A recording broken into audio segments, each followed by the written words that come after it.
শিখবো যে file save করা কেমন করে করতে হয়। কি করতে হয়? ফাইল সেভ করা।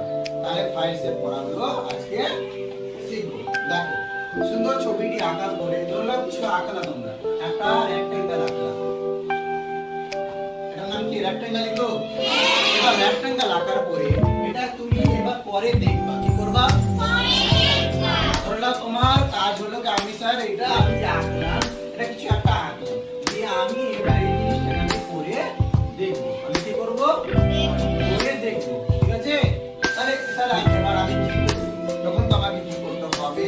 প্রথমে পেন বাটনে ক্লিক করতে হবে। কোন বাটনে? পেন বাটনে ক্লিক করবা। তোমার একটা মেনু যাবে, এরকম কাজটা সেভ। দেখো এইটা যে ফ্রেন্ড আঁকলাম, তোমরা সবাই দেখেছো বইয়ে, সবাই লক্ষ্য করো। পেন আঁকলাম দিয়ে তোমাদেরকে কি করতে হবে?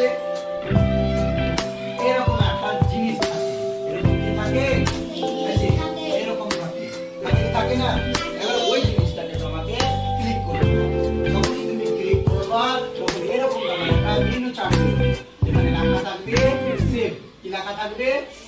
সেভ লেখা থাকবে। এবার সেভে যখন তুমি ক্লিক করবা তখন তোমার ওই জিনিসটা সেভ হয়ে যাবে। কি হবে? সেভ হয়ে যাবে। এখানে নিচের দিকে ফাইল নেম বক্স ফাইলের নামটি লিখে সেভ বাটনে ক্লিক করলে ফাইলটি সেভ হয়ে যাবে। এবার স্যার এখানে সেভ পেতে এবার তোমাকে কি করতে হবে? একটা ফাইল বেরোবে। কি বেরোবে? ফাইল। এবার তুমি নিজের নামও লিখতে পারো, পরের নামও লিখতে পারো। ঠিক আছে? বন্ধ করো।